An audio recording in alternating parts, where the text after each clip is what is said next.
नमस्कार, प्रेमिलास रेसिपीमध्ये तुमचं सर्वांचं स्वागत। तर आज आपण कोकणातला पारंपरिक पदार्थ बघतोय, तो म्हणजे 7 कप्प्याचं घावण किंवा गोडाचं घावण। तर आपण काय काय साहित्य घेतलंय ते बघूया। हे बघा, मी हे असे घरातलेच तांदूळ 5 ते 6 तासासाठी भिजत ठेवले आणि हे सारण करण्यासाठी असा मी अख्खा ओला नारळ असा खरवडून घेतलाय। सारणामध्ये घालण्यासाठी हे असे 2 वाट्या मी गुळ पावडर घेतले आणि हे 7-8 काजू आणि बदाम घेतले। थोडीशी चारोळी घेतली चमच्याभर, वेलची पूड घेतली, ते ह्याच्यामध्ये वेलची, बडीशेप, जायफळ आणि सुंठ आणि थोडीशी साखर घालून मी असं वाटून पूड करून घेतले। आपण चवीनुसार मीठ वापरणार आहे आणि थोडंसं आपल्याला तेल लागणार आहे। तर चला आपण काय काय करायचंय ते बघूया। बघा, आपण हे असे तांदूळ पहिले वाटून घेऊया। मिक्सरच्या भांड्यामध्ये घेऊन छान वाटून घ्यायचे, एकदम बारीक वाटायचे। आणि तुम्हाला हवे ते तांदूळ तुम्ही घेऊ शकता, रेशनचे तांदूळ सुद्धा चालतील। फक्त चिकट भात होईल ना असे तांदूळ आपल्याला वापरायचे नाही। मी छान बारीक वाटून घेते। हे बघा, असे तांदूळ मी वाटून घेतले, एकदम बारीक घ्यायचेत वाटून। हे बघा, रवाळ वगैरे नाही ठेवायचे। आपण हे 2.5 वाटी तांदूळ घेतलेले। हे सगळे बघा, आपले सगळे तांदूळ वाटून झालेत। हे असे आपण अगदी बारीक असं वाटून घेतलेलं आहे। आपण थोडं थोडं पाणी टाकूनच वाटलेलं आहे आणि करतानाच आपल्याला जसं हवं तसं आपण पाणी टाकून घेणार आहे। पाणी आणि मीठ टाकायचं नंतर आपल्याला। आणि हे बघा, ह्या वाटीने मी 2.5 वाट्या तांदूळ घेतले, तर त्याचं वाटून इतकं झालेलं आहे असं पीठ। तर आता आपण हे झाकून बाजूला ठेवूया आणि सारण करायला घेऊया।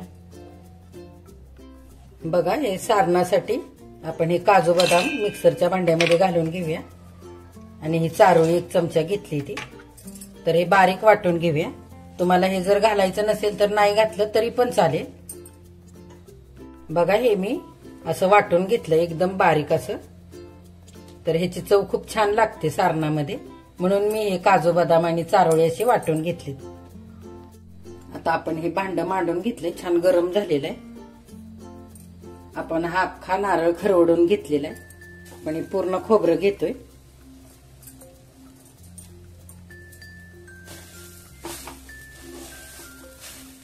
छान हलवायचंय आधी।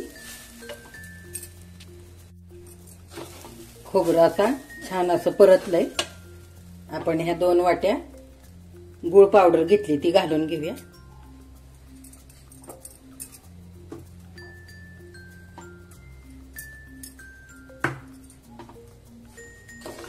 छान एकजीव करायचं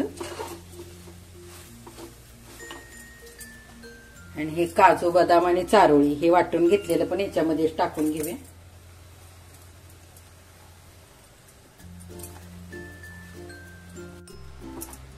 बघा, हे सारण सगळं एकजीव झालंय। आता आपण वेलची पूड टाकूया।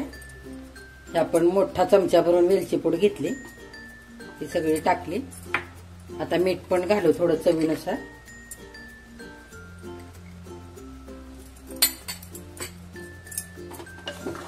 गोडाला मीठ टाकलं की खूप छान लागतं। तर हे आपण मोदकाला सारण करतो ना, अगदी तसंच करायचंय। बघा, आता सारण मस्त परतलंय। बघा किती छान झालंय। आणि तुम्हाला किती गुळ घालायचा आहे तो तुमच्या आवडीप्रमाणे तुम्ही घालू शकता, तुम्हाला कसं गोड आवडतं तसं। तर आता हे आपण गॅस बंद करूया आणि थंड होऊ देऊया। बघा, हे आपलं सारण असं थंड झालंय, तयार झालेलं आहे। आणि हे आपण तांदूळ वाटलेलं हे पीठ आपण घेतलंय। आता ह्याच्यामध्ये चवीनुसार मीठ घालून घेऊया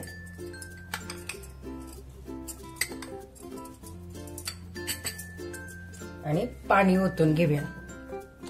छान पातळ असं पीठ करून घ्यायचं आपल्याला।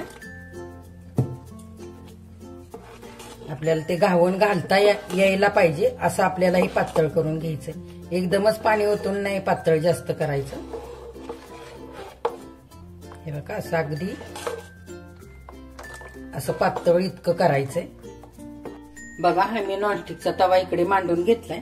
तर तुमच्याकडे बिडाचा किंवा लोखंडाचा असा उतळ तवा असेल ना तरी चालेल, किंवा असा नॉनस्टिक तवा असेल तरी पण चालेल। तर आता आपण ह्याला थोडंसं तेल लावून घेऊया तुम्ही कांद्याने किंवा मग नारळाच्या त्या शेंडी असते ना त्याने सुद्धा तेल लावलं तरी चालेल. तर आता हे बघा, आपण हे पीठ असं हलवून घ्यायचंय व्यवस्थित, कारण हे तळाशी बसतं ना, एकजीव हो असं करून घ्यायचं. असं व्यवस्थित हलवून घ्यायचं, छोट्या वाटीने किंवा पेल्याने घ्यायचं. आपण घालून घेऊया.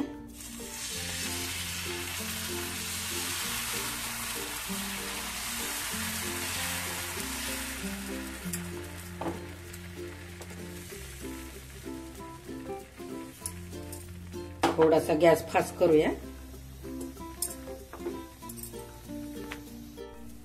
बघा, घावन छान भाजलेलं आहे आणि कडा पण सुटल्यात. हे बघा, आपण आता हे सारण एका साईडला असं टाकून घेऊया.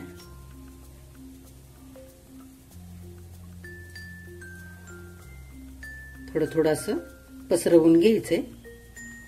सगळीकडे नाही टाकायचं, एकाच साईडला टाकून घ्यायचंय.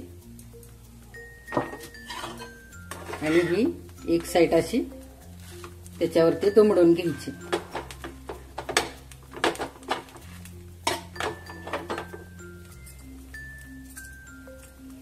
आणि थोडंसं तेल लावून घ्यायचं.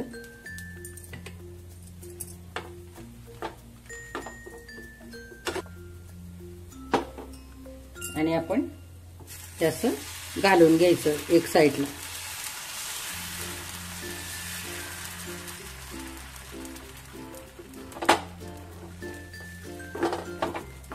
आणि आता हे पण छान भाजू द्यायचं.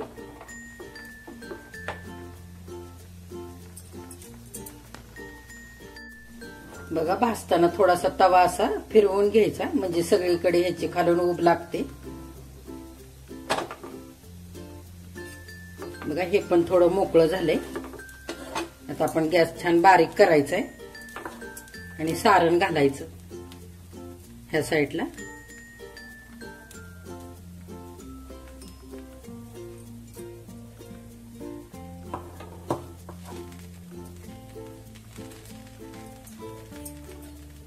आणि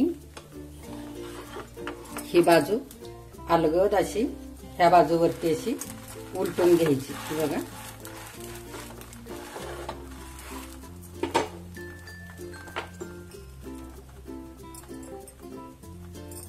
आता ह्या बाजूला तेल लावायचं. पुन्हा हे पीठ असं हलवायचं आणि हे असं घालून घ्यायचं एक साईडला.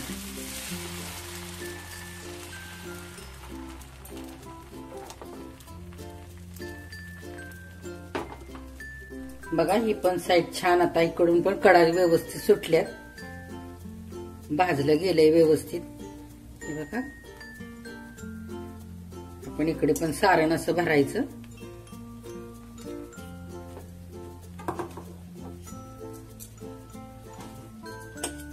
आणि ही बाजू त्या बाजूवरती अशी उलटवून घ्यायची.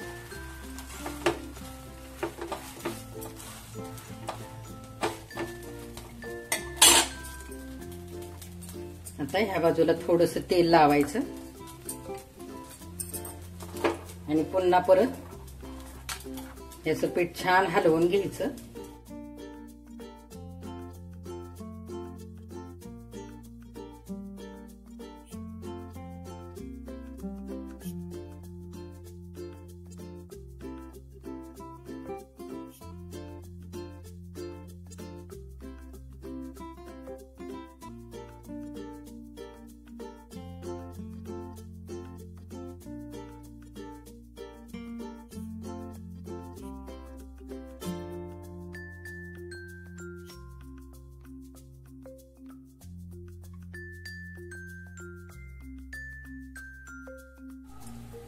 बघा, आपलं 7 कप्प्याचं घावन छान भाजून तयार झाले. तर आता आपण हे काढून घ्यायचं आणि अशा जाळीवरतीच असं काढून घ्यायचं. हे बघा, म्हणजे छान थंड होतं. बघा किती छान झाले. तर हे बाजूला ठेवूया आणि अजून एक करून घेऊया. बघा, ही आपलं 7 कप्प्याची अशी 2 घावन आपली करून झालीत. तर आपण 2.5 वाटी तांदूळ वापरले होते आणि एक नारळ आपण मध्यम आकाराचा खरवडून घेतला होता, तर त्याच्यामध्ये हे 2 तयार झालेत. हे आपण घावन कापून बघूया.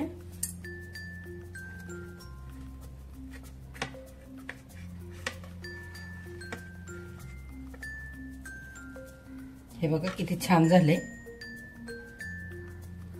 आणि किती छान लेयर दिसत आहेत बघा. तर तुम्ही पण हे असंच करा आणि माझ्या चॅनेलला लाईक, शेअर आणि सबस्क्राईब करायला विसरू नका.